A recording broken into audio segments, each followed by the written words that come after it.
तो चलिए स्टूडेंट्स, अब आप लोग मेरी एक एक बात को बड़े ध्यान से सुनिएगा और समझने का प्रयास कीजिएगा। अगर आपका दिमाग थोड़ी देर के लिए इधर उधर कहीं चला जाए तो वीडियो को रिवाइंड करके जरूर देख लीजिएगा। चलिए मैं आपको जल्दी से बतलाता हूं कि आज आप इस वीडियो में क्या क्या पढ़ने वाले हैं। आज आप पढ़ने वाले हैं कुड के सारे बेसिक जो यूसेजेस हैं वो सब कुछ पढ़ने वाले हैं। देखिए, आज आप कुड से रिलेटेड जितनी भी बेसिक जानकारी है, जितने छोटे छोटे न्यूआंसेस हैं, इसका प्रयोग कहां पर करना चाहिए और कहां पर नहीं करना चाहिए, केवल आप सका, सकी, सके, सकता था, सकती थी, इन शब्दों पर ही अकेले आप डिपेंडेंट नहीं रहें, बल्कि रियल कॉन्सेप्ट को समझें। तो आज इस वीडियो में आपको मैं ये 8 यूसेजेस बतलाने जा रहा हूं कंप्लीट डिटेल के साथ में। फिर इसी को मैं अगले वीडियो में कैरी ऑन करूंगा और फिर मैं आपको यहां पर कुछ एडवांस्ड चीजें बतलाऊंगा, जिसमें से कुछ और कॉन्सेप्ट्स होंगे और साथ ही साथ कुड को कितने तरीके से प्रयोग कर सकते हैं, किन किन और हेल्पिंग वर्ब्स के साथ में इसका प्रयोग कर सकते हैं, तो अगले वीडियो में देखेंगे।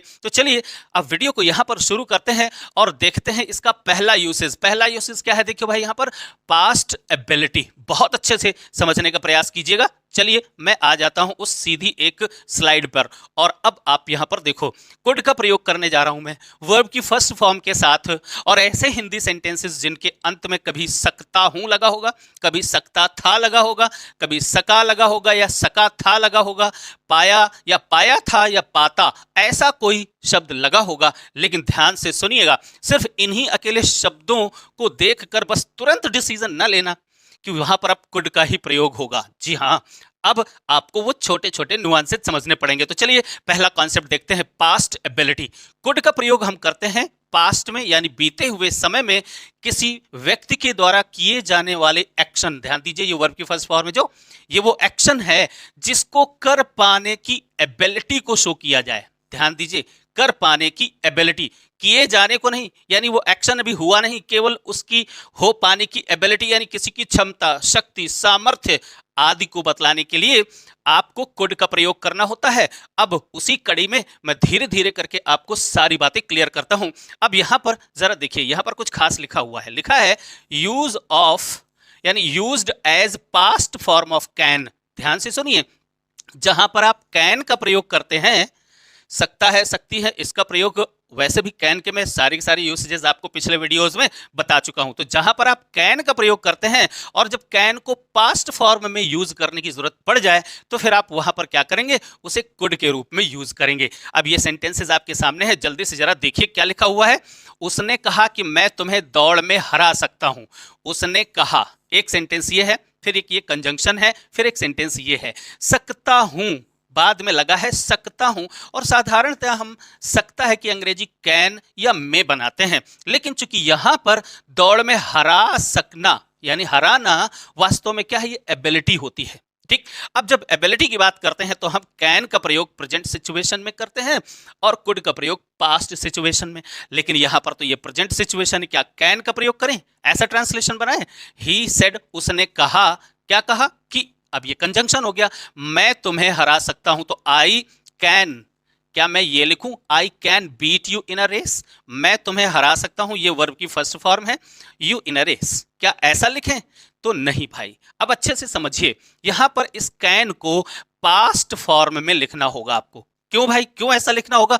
क्योंकि आप तो जानते ही हैं कि यदि कोई कॉम्प्लेक्स सेंटेंस होता है तो वहां पर अगर कोई प्रिंसिपल क्लॉज की वर्ब पास्ट टेंस में है, यानी सेड, ध्यान से सुनिए, सेड क्या है, वर्ब की सेकंड फॉर्म है, यानी पास्ट टेंस में है, तो सबऑर्डिनेट क्लॉज में आने वाली जो वर्ब होंगी वो भी पास्ट टेंस में होंगी। तो यहां पर कैन को हम कैन नहीं लिखेंगे, बल्कि यहां पर हम कुड लिखेंगे, यानी कैन का पास्ट फॉर्म कुड आएगा, लेकिन मीनिंग वही है भाई। ध्यान से सुनिएगा, मीनिंग वही है, यहां पर इसका कोई विशेष मीनिंग नहीं है, पहली बात।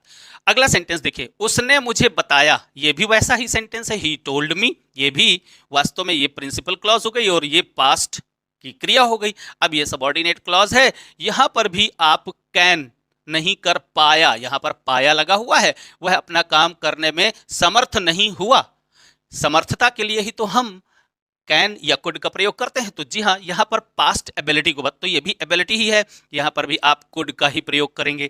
अगले सेंटेंस में स्पष्ट था कि वह उससे बात नहीं कर सका, यानी कि वह किसी से बात नहीं कर सका, यानी बात करने में वह समर्थ नहीं हुआ, बात नहीं कर सका, ठीक है, अपॉर्चुनिटी उसको नहीं मिली। सो इट वाज क्लियर, ध्यान से सुने, इट वाज क्लियर यानी स्पष्ट था, दैट यहां पर भी पास्ट टेंस की क्रिया है प्रिंसिपल क्लॉज में, तो यहां पर भी आप कुड का प्रयोग करेंगे। तो पहली बात तो आ गई क्या कि पास्ट यानी कैन का प्रयोग जब पास्ट फॉर्म में करेंगे तो ऐसा ही होता है जब कोई एक कॉम्प्लेक्स सेंटेंस रखा होता है। तो सबऑर्डिनेट क्लॉज की क्रिया भी अपनी प्रिंसिपल क्लॉज की क्रिया से गवर्न होती है। यहां पर भी वही एबिलिटी या इनएबिलिटी का शो की जा रही है इन सभी सेंटेंसेस में। तो ये तो बहुत ही सिंपल सा प्रयोग है, आप लोग जानते होंगे। इसी बात को और आगे बढ़ाते हैं और देखते हैं, वही बात है सकता था, सका, पाया, पाता, जो पीछे स्लाइड में मैंने आपको बतलाई। लेकिन यहां पर क्या है, used as past tense of can. वहां पिछली स्लाइड में तो कैन के पास्ट फॉर्म के रूप में यूज किया ग्रामर की जरूरत को पूर्ण करने के लिए। अब यहां पर क्या है, अब यहां पर कोई एक सिंगल सेंटेंस ही होगा, एक सिंपल सेंटेंस ही होगा, कॉम्प्लेक्स सेंटेंस नहीं होगा। वहां पर उसी एबिलिटी को शो करने के लिए, उसी एबिलिटी यानी इस मीनिंग को शो करने के लिए वॉज एबल टू या was capable of doing something, ठीक है ना, या न्यू हाउ टू नो, इस मीनिंग को कन्वे करने के लिए आपको पास्ट टेंस में जाकर के कुड का प्रयोग करना होता है। देखिए जरा यहां पर, स्कूल ज्वाइन करने से पहले वह अंग्रेजी लिख सकता था। अब अच्छे से देखिए जरा, जब हम पास्ट टेंस में बात करते हैं किसी की जनरल एबिलिटी को, जनरल यानी भूतकाल में जब वो कोई व्यक्ति जब चाहता तो वो काम कर लेता, पर ध्यान रहे यहां पर ये क्लियर नहीं कि उसने वो काम किया। अगर वो काम किया तो फिर हम कुड का प्रयोग नहीं करेंगे। अब एग्जाम्पल आएगा, अच्छे से समझने का प्रयास करिएगा। तो वह कर सकता था, यहां पर देखिए जरा, स्कूल ज्वाइन करने से पहले उसके अंदर एक जनरल एबिलिटी थी कि वह अंग्रेजी को जब चाहता लिख सकता था। तो ये उसकी एबिलिटी है, लिख सकता था, लिखा नहीं, अच्छे से याद रखिएगा, ठीक है ना। तो ही कुड पास्ट टेंस हो गया, he could write English before he joined the school. यहां पर आप कुड का प्रयोग कर देंगे क्योंकि प्रश्न बहुत कठिन था, इससे वह इसे समझ नहीं सका। तो ध्यान दीजिए, क्योंकि प्रश्न बहुत कठिन था तो समझ नहीं सका, यह भी एबिलिटी ही बतला रहा है, समझ नहीं सका। अगर वो समझ सकता, समझ लेता अगर वो, तो फिर कुड का प्रयोग ना करते। अभी इस बात पर आपको संदेह होगा, अगली स्लाइड में वो बात क्लियर होगी। समझ नहीं सका, ठीक है। सेंटेंस बनाते हैं, since the question was very difficult, क्योंकि क्वेश्चन बहुत कठिन था इसलिए वह इसे अंडरस्टैंड नहीं कर सका। तो कुड नॉट या कुडंट, जब हम शॉर्टेंड फॉर्म में इसको लिखते हैं तो ऐसे कुडंट, वैसे आप कुड और नॉट अलग अलग भी लिख सकते हैं। Very simple. तो यहां पर भी देख रहे हैं दोनों ही सेंटेंसेस में एबिलिटी यानी योग्यता या उसकी समर्थता, ये बात क्लियर हो रही है, या फिर इनएबिलिटी उसकी असमर्थता। तो समर्थता और असमर्थता इन दोनों को ही प्रकट करने के लिए पास्ट टेंस में हम कुड का प्रयोग करते हैं। अब खास बात यह है कि पास्ट में हमेशा ही कुड संभव नहीं होता है, could is not always possible. अब आप ये समझते हैं कि हमेशा ही इस तरह की एबिलिटी को शो करने के लिए हम हमेशा ही कुड का प्रयोग कर सकते हैं, तो नहीं कर सकते। अब ये है वो खास बात जो मैं आज आपको बताने जा रहा हूं और दूसरे लोग नहीं बताते हैं।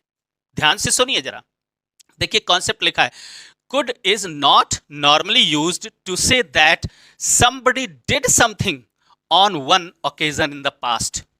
ध्यान से सुने और समझने का प्रयास करें। अगर किसी व्यक्ति ने, ये है प्रेजेंट यानी पॉइंट ऑफ टाइम, और आज से पहले हम अगर किसी ऐसे एक्शन की बात करें जो हो गया है, वास्तव में जो हो चुका है, उस हो चुके एक्शन को बताने के लिए हम कुड का प्रयोग नहीं करते हैं। अच्छे से समझिएगा, कुड का प्रयोग हम वहां पर नहीं करते हैं। अगर करते भी हैं तो इसका मतलब है कि वो किया जा सकता था, हुआ नहीं, उसका यही मतलब होता है। देखिए जरा, यहां पर एक सेंटेंस लिखा है, शायद आप और बेहतर तरीके से तब समझ पाएंगे जब यहां पर ये सेंटेंस मैं आपको करके बतलाऊंगा।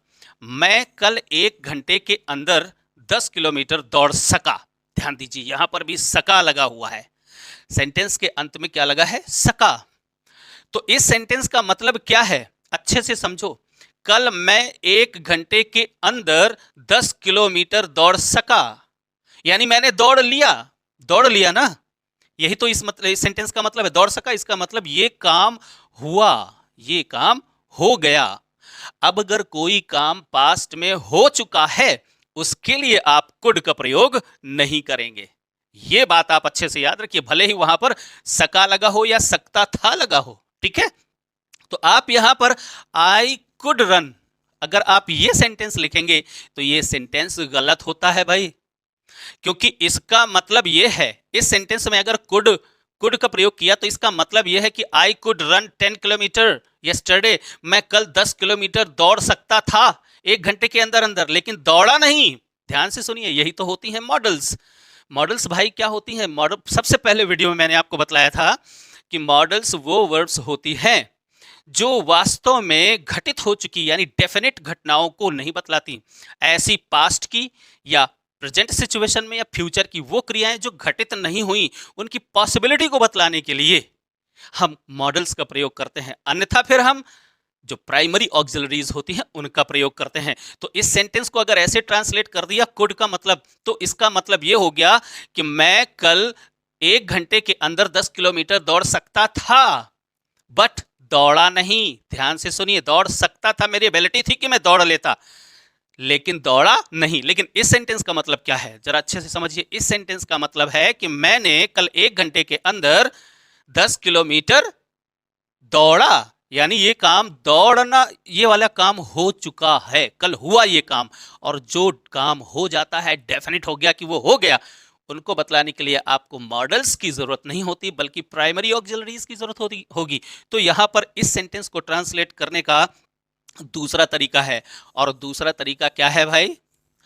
दूसरा तरीका है बहुत सिंपल, वॉज एबल टू। आप इसका प्रयोग करें, वॉज एबल टू रन।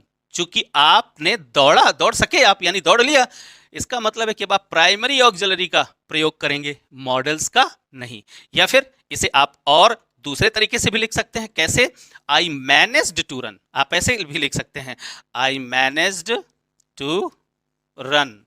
ध्यान दें, यहां पर आप कुड का प्रयोग नहीं कर सकते हैं। अच्छा, ऐसे ही अब मैं बहुत सारे आपको एग्जांपल्स दे दूं तो सिंपल सा जो कॉन्सेप्ट है वो कॉन्सेप्ट सिर्फ इतना है कि अगर आपने भूतकाल में किसी ऐसी घटना के बारे में आप बात कर रहे हैं जो आपने कर ली है, यानी वो घटना हो चुकी है, वो एक्शन परफॉर्म किया गया है भूतकाल में, तो फिर उसको भले ही सकता था, पाया, कुछ भी लगा हो, अगर ऐसा है तो फिर आप कुड का प्रयोग नहीं करेंगे, वहां पर आप मैनेज टू का प्रयोग करेंगे या फिर वॉज वर एबल टू इसका प्रयोग करेंगे। ठीक है ना, एबल टू। तो ये वो खास बात है जो आपको हमेशा ध्यान रखनी चाहिए। लेकिन इसी से जुड़ी एक खास बात और भी है, देखो यहां पर ये क्या लिखा हुआ है, अच्छे से देखो, but we can use could with words like hardly. अगर किसी सेंटेंस में ऐसा ही कोई सेंटेंस लिखा हो, वहां पर हार्डली जैसा शब्द हो या फिर ओनली जैसा शब्द हो, जो वास्तव में नेगेटिव सेंस ही रखते हैं। जब कभी भी आप हार्डली, स्केर्सली या ओनली जैसे शब्दों का, और भी कई एडवर्ब्स हैं, अगर ये शब्द लगे हों तो फिर आप कर सकते हैं, क्योंकि उनका मीनिंग निगेटिव ही होता है। देखने में सेंटेंस कैसा हुआ, वो देखो, ये सेंटेंस लिखा हुआ है, she could hardly believe her eyes. वह मुश्किल से ही अपनी आंखों पर विश्वास कर सकी, यानी विश्वास किया। लेकिन यहां पर ये जो एडवर्ब लगा है हार्डली, अगर ये हार्डली जैसा शब्द लग जाए तो फिर आप यहां पर कुड का प्रयोग कर सकते हैं। लेकिन हार्डली अगर नहीं लगा है, अगर ऐसा कोई नकारात्मकता बतलाने वाला कोई नेगेटिव जो एडवर्ब है अगर वो नहीं लगा है, तो फिर आप यहां पर कुड का प्रयोग नहीं कर सकेंगे। ठीक है, जैसे I could only get 6 eggs. अगर ये सेंटेंस आपसे बोला जाए, जैसे कितने अंडे प्राप्त कर सके तुम, वहां से प्राप्त कर सके, अगर हमने यहां पर कितने अंडे तुम प्राप्त कर सके, यानी प्राप्त किया आपने, जितने भी अंडे प्राप्त किए हैं, तभी तो मैं कुछ पूछ रहा हूं, how many eggs were you able to get, वहां पर कुड का प्रयोग नहीं करेंगे। लेकिन वहीं पर अगर ओनली लग जाए, ओनली 10, तो फिर आप कुड का प्रयोग कर सकते हैं, आई कुड ओनली गेट। लेकिन अगर केवल ओनली को हटा दे मात्र, आई कुड गेट 6 एग्स, मैं 6 अंडे प्राप्त कर सका, अगर ऐसा आप बोलेंगे तो फिर आप कुड का प्रयोग नहीं करेंगे, I was able to get ऐसा। लेकिन अगर ओनली का प्रयोग कर देंगे तो फिर आप कुड का प्रयोग कर सकते हैं। ऐसा ही यह sentence, I am so glad. और दूसरी बात क्या है, यहां पर अगर कोई सबऑर्डिनेट क्लॉज आ जाए, ये देखो, ये प्रिंसिपल क्लॉज है और प्रिंसिपल क्लॉज के बाद यहां पर एक सबऑर्डिनेट क्लॉज है, और अगर वहां पर ये वाले जो एडवर्ब्स हैं ये भी अगर ना दिए हों तो भी आप कुड का प्रयोग कर सकते हैं। भाई इस स्लाइड को आप बार बार अच्छे से देख करके पढ़ लेना। कुछ ऐसे ही सेंटेंसेस भी आप मुझे कमेंट बॉक्स में लिख करके डालिए, जरा मैं भी देखूं आपको कितनी बात समझ में आई। नहीं भी आएगी तो फिर से मैं आपको बताऊंगा। चलिए आगे बढ़ते हैं और अगला कॉन्सेप्ट देखते हैं। ये तो मैं आपको पहले ही बतला चुका हूं, आगे देखो। अब कुड का दूसरा प्रयोग, पहला प्रयोग क्या था? पास्ट एबिलिटी बतलाना। लेकिन वहां पर अच्छे से ध्यान से देखिएगा कि पास्ट एबिलिटी में हमेशा हर जगह हम कुड का प्रयोग नहीं कर सकते। अब देखो, पास्ट प्रोग्रेसिव मतलब पास्ट कॉन्टिन्यूअस टेंसेस। तो कुछ वर्ब्स ऐसी हैं भाई, कुछ ऐसी वर्ब्स हैं जिनके साथ आप कॉन्टिन्यूअस टेंस का प्रयोग नहीं कर सकते हैं। देखो जैसे यहां पर लिखे हुए हैं, ये है see, hear, smell, feel, taste, understand, remember and guess. और भी बहुत सारी स्टेट वर्ब्स हैं जिनको हम स्टेटिव वर्ब्स कहते हैं। ठीक है, अगर ये जो क्रियाएं होती हैं इनको हम जनरली कॉन्टिन्यूअस सेंस में यानी आईएनजी फॉर्म के रूप में इनका हम प्रयोग नहीं कर सकते हैं। जब इनका हम आईएनजी फॉर्म में प्रयोग नहीं कर पाएंगे, लेकिन हिंदी में अगर सेंटेंस लिखा होगा तो कैसा दिख रहा होगा आपको? ऐसा दिख रहा होगा, रहा था, रही थी, रहे थे, बाद में लगा होगा एक क्रिया, वर्ब के साथ में रहा था, रही थी, रहे थे शब्द लगे हो सकते हैं। और वहां पर आपको स्पष्ट दिखाई पड़ेगा कि यार ये पास्ट कॉन्टिन्यूअस टेंस है। आप वहां पर वाज वर और आईएनजी फॉर्म का प्रयोग कर देंगे। लेकिन ध्यान रखिएगा, ये जो वर्ब्स आ जाएं तो फिर आपको या तो सिंपली इंडेफिनिट टेंस, चाहे वो प्रेजेंट इंडेफिनिट चाहे पास्ट इंडेफिनिट, लेकिन ये तो अमेरिकन इंग्लिश में होता है। लेकिन ब्रिटिश इंग्लिश अगर आप बोल रहे हो तो फिर आप वहां पर कुड का प्रयोग पास्ट टेंस में और कैन का प्रयोग प्रेजेंट टेंस में कर सकते हो। जैसे मुझे कुछ जलने की गंध आ रही है, यानी मैं कुछ सूंघ रहा था। यहां पर है नहीं है बल्कि थी है, यानी पास्ट टेंस की मैं बात कर रहा हूं। बीते हुए समय में कुछ बदबू मैं सूंघ रहा था, यानी ये जो हमारे जो ये वर्ब्स ऑफ परसेप्शन कहलाती हैं, ये जो जितनी भी वर्ब्स हैं क्या है? Verbs of perception. तो इनको हम जनरली आईएनजी फॉर्म यानी कॉन्टिन्यूअस फॉर्म में इनका प्रयोग नहीं करते हैं, केवल इंडेफिनिट और परफेक्ट फॉर्म में इनका प्रयोग करते हैं। तो आई वॉज स्मेलिंग, ऐसा नहीं लिखेंगे I was smelling something burning, नहीं ऐसा नहीं, बल्कि आई पास्ट टेंस है तो कुड, अगर ये प्रेजेंट होता तो कैन का प्रयोग करते, I could smell something burning, आप ऐसा बनाएंगे आप। ठीक है ना? अगर चाहे तो कुड का प्रयोग नहीं बल्कि और कुछ, आई स्मेल्ट समथिंग बर्निंग, आप ऐसा लिखेंगे। वह जो कह रही थी मुझे सब कुछ समझ में आ रहा था, यानी कोई कुछ कह रहा है और मुझे कुछ समझ में आ रहा है। इस समय जैसे मैं कुछ कह रहा हूं आपको सब समझ में आ रहा है, तो आ रहा है, ये कॉन्टिन्यूअस प्रोसेस है यानी प्रोग्रेसिव फॉर्म में है ये। लेकिन आप यहां पर अंडरस्टैंड को भी आईएनजी फॉर्म में यूज नहीं कर सकते। देखिए वह जो कह रही थी मुझे सब समझ में आ रहा था, तो सेंटेंस क्या है? मुझे सब कुछ समझ में आ रहा था। So I could understand, past tense है could, I could understand everything she said. वह जो कुछ भी कह रही थी वो मुझे सब कुछ समझ में आ रहा था। आप चाहे तो कुड को लगा सकते हैं, ठीक है ना? और अगर नहीं लगाना चाहते हैं तो इस वर्ब की सेकंड फॉर्म का प्रयोग आप यहां पर कर सकते हैं, I understood everything she said, आप ऐसे भी बना सकते हैं। तो अगर आप इसे अंडरस्टूड करेंगे तो ये हो जाएगी अमेरिकन इंग्लिश, और अगर आप यहां पर कुड का प्रयोग करते हैं तो ये हो गई ब्रिटिश इंग्लिश। बस इतना सा अंतर होता है।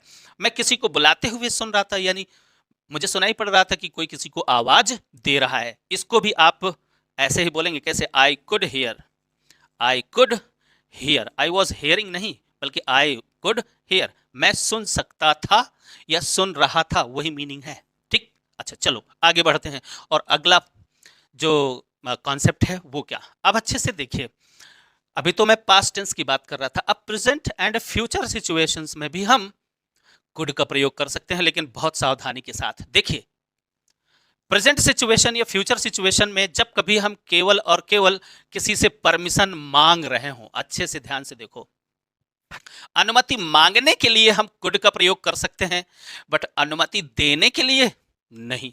ध्यान रखिएगा, अनुमति देने के लिए हम कुड का प्रयोग नहीं कर सकते। हाँ, कैन का प्रयोग कर सकते हैं, बट वहां पर कुड का प्रयोग नहीं कर सकते। और जब हम क्या करते हैं अनुमति मांगने के लिए, तो वो एक विनम्र निवेदन होता है। जैसे क्या मैं तुम्हारी किताब पढ़ सकता हूं, इस सेंटेंस को आप ऐसे भी कह सकते हैं, can I read your book. Okay, तो ये जो आपने कैन का प्रयोग किया, ये वास्तव में क्या है? ये एक फॉर्मल तरीका है बोल देने का। हम किसी से बोलते can I read your book, simply आप बोल सकते हैं। लेकिन जब हम इसी के साथ यहाँ पर हम कुड का प्रयोग करेंगे तो इसमें बस छोटी सी बात आ जाती है, और वो ये कि आप यहाँ पर कुछ खास पोलाइट हो गए। यानी ये जो बात कही, अनुमति जो मांगी, तो वहां पर आप पोलाइटली यानी विनम्रता के साथ में आप अनुमति मांग रहे हैं। अनुमति देने के लिए तो कुड का प्रयोग कर ही नहीं सकते। अच्छा, क्या मैं थोड़ी देर के लिए तुम्हारा मोबाइल उधार ले सकता हूं? बहुत ज्यादा अगर आपको पोलाइटली कहना है तो आप यहां पर कुड का प्रयोग करिए, ठीक है, कुड का प्रयोग करिए।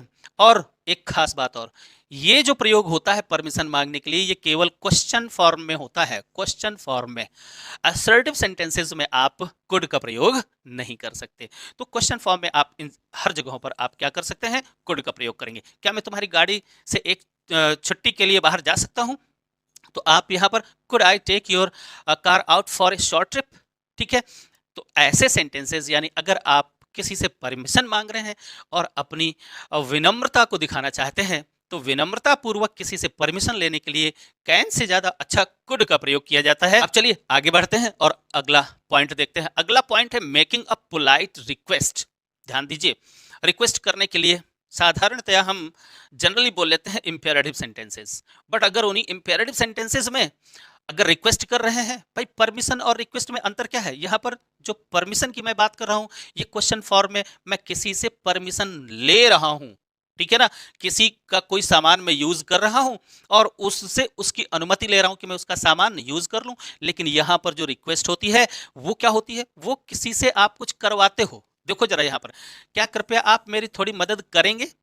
यानी आप उससे उसका कोई सामान यूज करने के लिए परमिशन नहीं मांग रहे हो, आप यहां पर सिंपली क्या कर रहे हो, उससे रिक्वेस्ट कर रहे हो कि वो आपका थोड़ा सा फेवर कर दे। तो यहां पर देखिए इसी सेंटेंस को, जैसे please help me paint this fence.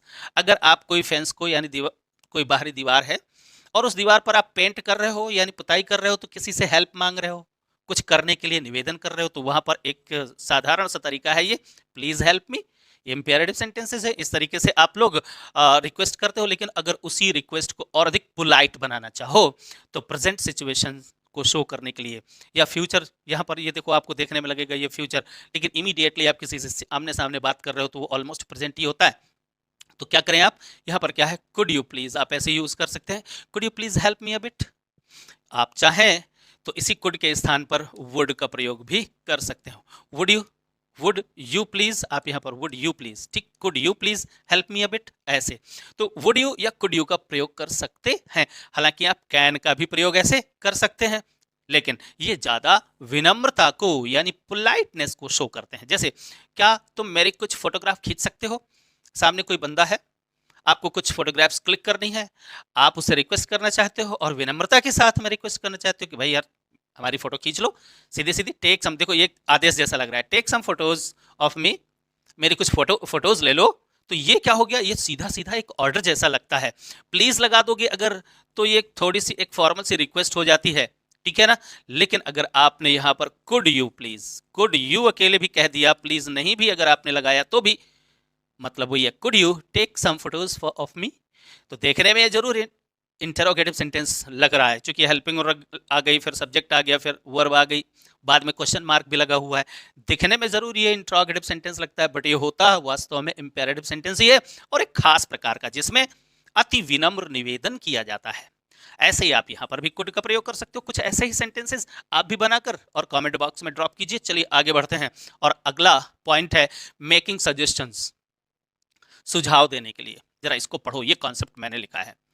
Could is used to suggest a possible course of action, offering an idea without being too assertive. It leaves room for the other person's opinion. इसका क्या मतलब हुआ? देखिए, could का प्रयोग हो सकता है सजेशन देने के लिए, यानी सुझाव देने के लिए।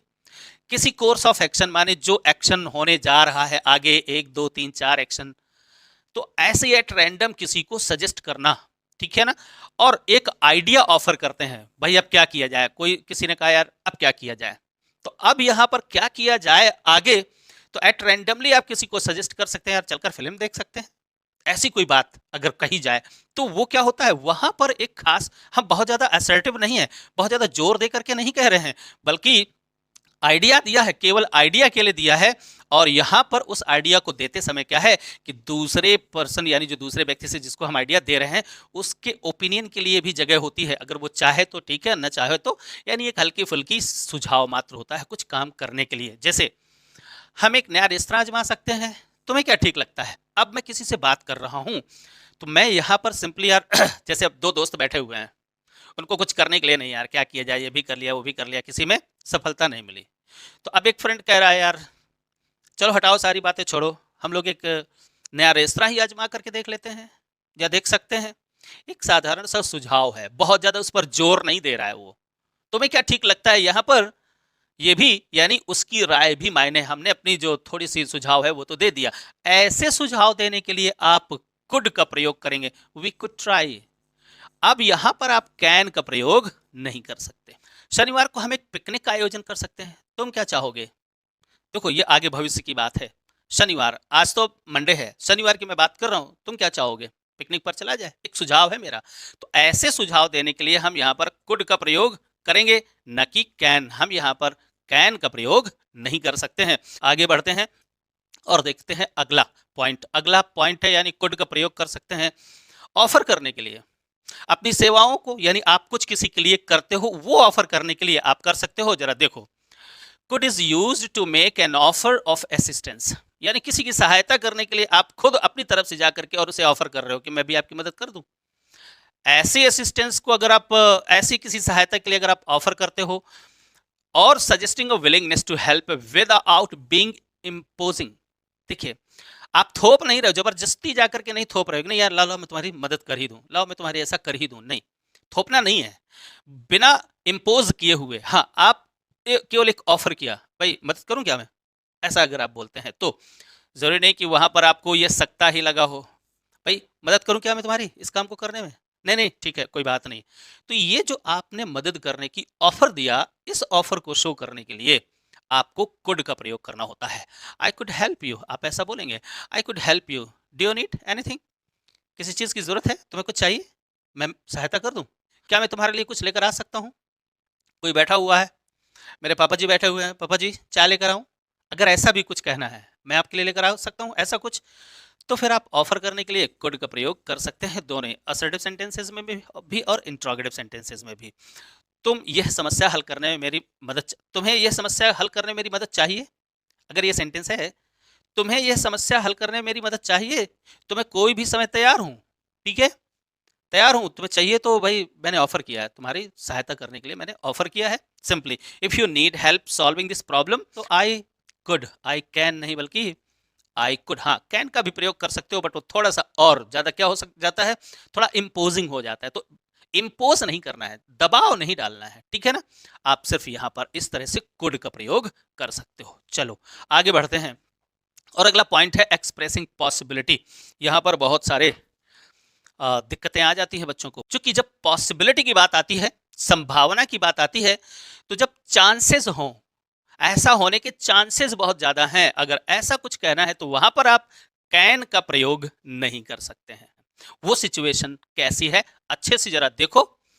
कुड प्लस वर्ब की फर्स्ट फॉर्म, जहां पर चांसेस हो, चांसेस का मतलब हाँ ऐसा लाइकली टू हैपन, ऐसा लगे कि something is likely to happen, यानी कुछ हो सकता ही है, यानी बहुत सारे चांसेस हैं। चलो अच्छा, मैं एक छोटा सा उदाहरण आपको देता हूं, और इस उदाहरण को अच्छे से समझिएगा और फिर सोचिएगा कि वहां पर हम कैन का प्रयोग नहीं कर सकते हैं। अच्छे से समझिएगा। देखिए, सपोज आपके चारों ओर ढेर सारे बादल छाए हुए हैं, और ऐसा लग रहा है कि थोड़ी देर बाद ही पानी बरस सकता है। ठीक है, तो अच्छे से आप समझिए कि पानी बरसने के चांसेस हैं वहां पर। इन चांसेस को शो करने के लिए आपको कैन का प्रयोग नहीं करना चाहिए। हालांकि कुछ किताबें बतलाती हैं वहां पर कैन के उदाहरण दिए हुए हैं, बट ऐसे चांसेस जहां पर शो किए जाते हैं वहां पर आपको कैन का प्रयोग नहीं, कुड का प्रयोग कर सकते हैं और मे का प्रयोग कर सकते हैं।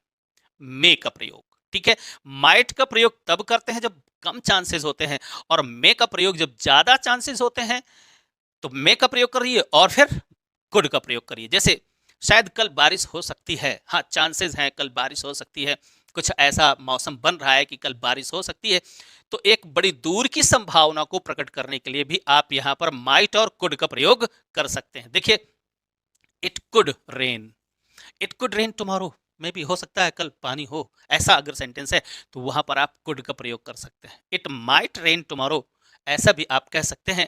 मे का प्रयोग जब ज्यादा चांसेस हो, यहां पर हमने शायद की बात कर दी है, इसका मतलब कुछ कम, अगर 50-50% चांस की हम बात करते हैं तो फिर आप कुड का प्रयोग कर दीजिए, माइट का प्रयोग कर दीजिए। बट अगर मोर देन 50% ज्यादा चांसेस हैं तो आप मे का प्रयोग करें। ओके, मेरे ख्याल से किसी भी वक्त बारिश हो सकती है, अब आप यहाँ पर देखो, मेरे ख्याल से किसी भी वक्त बारिश हो सकती है। अगर स्ट्रांग पॉसिबिलिटी है, आप देख रहे हैं कि चांसेस ज्यादा है, तो भी आप कुड का प्रयोग कर सकते हैं। ध्यान दीजिए, I think it could rain any minute, could rain. ठीक है, कैन का प्रयोग आप नहीं कर सकते हैं। और ये बिल्कुल ऑथेंटिक बुक से पढ़ा हुआ कंप्लीट जो कॉन्सेप्ट है, मैं वो आपको बतला रहा हूं। यकीन कीजिए कि मैं आपको कभी भी कोई भी ऐसी बात नहीं बतलाऊंगा जो मैंने किसी ऑथेंटिक बुक में नहीं पढ़ा है। अपनी तरफ से मैं किसी भी रूल को यहां पर आपके सामने कभी भी गढ़ने का प्रयास नहीं करूंगा, आई प्रॉमिस। मैं जो बतलाऊंगा वो सब कुछ मेरा पढ़ा, और वो भी ऑथेंटिक बुक्स से। ये चीप बुक्स नहीं जो मार्केट में ऐसे अवेलेबल होती हैं, नहीं। ऑक्सफोर्ड यूनिवर्सिटी के जो ऑथेंटिक राइटर्स हैं, उनके द्वारा लिखी गई बुक्स में जो भी रूल्स हैं, वही रूल्स मैं आपको यहां पर बतलाऊंगा। ओके, चलिए अच्छा आगे बढ़ते हैं और आठवां कॉन्सेप्ट देखते हैं। आठवां कॉन्सेप्ट है विश। एक खास खास बात है ये। अगर हम सब्जंक्टिव मोड में जाते हैं, सब्जंक्टिव मोड क्या होता है? हाइपोथेटिकल बातों को अगर हम सोचते हैं, कोई इच्छा करते हैं, ऐसी किसी इच्छा को प्रकट करने के लिए भी हम कुड का प्रयोग करते हैं। देखिए जरा यहां पर सेंटेंस क्या है, we can use could in subjunctive mood. Subjunctive mood वही होता है हाइपोथेटिकल, यानी काल्पनिक, कल्पना में।